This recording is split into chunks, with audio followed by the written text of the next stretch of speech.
নমস্কাৰ বন্ধু বান্ধৱীসকল আপোনালোক সকলোকে স্বাগতম জনাইছোঁ আমাৰ চেনেলৰ অন্য এটা নতুন ভিডিঅ'লৈ।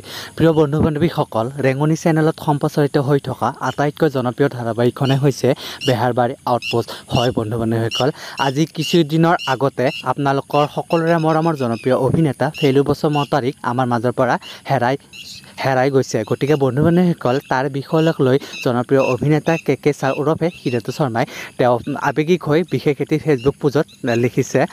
বন্ধু বান্ধৱীসকল, সেই ফেচবুক পেজটোত তেওঁ কি বুলি লিখিছে আৱেগিক হৈ আপোনালোককো জনাম এই ভিডিঅ'টোৰ জৰিয়তে। গতিকে বন্ধু বান্ধৱীসকল, ভিডিঅ'টো আৰম্ভণিৰ পৰা শেষলৈকে চাই থাকিব, অলপো স্কিপ নকৰে। তেতিয়াহ'লে বন্ধু বান্ধৱীসকল বলকচোন কি পোষ্টটো চাওঁ।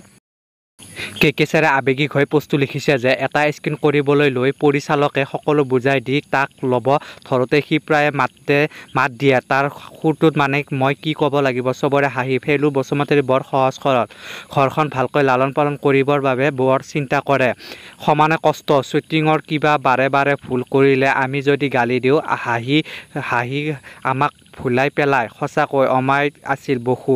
সি শ্বুটিঙত ভাত খাই তামোল খালে বেয়া পাইছিল, শিলিখা এটা উলিয়াই দিয়ে।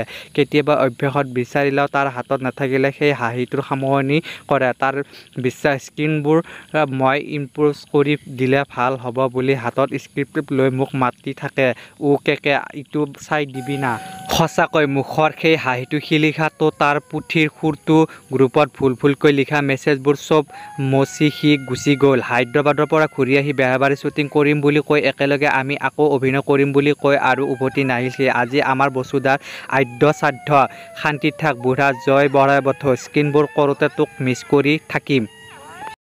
বন্ধু বান্ধৱীসকল, আজিৰ ভিডিঅ'টো ইমানখিনি আছিলে। যদি ভিডিঅ'টো চাই ভাল লাগিছে প্লিজ এটা লাইক কৰি দিব আৰু পৰৱৰ্তী ভিডিঅ'ত আকৌ লগ পাম। আজিলৈ ধন্যবাদ।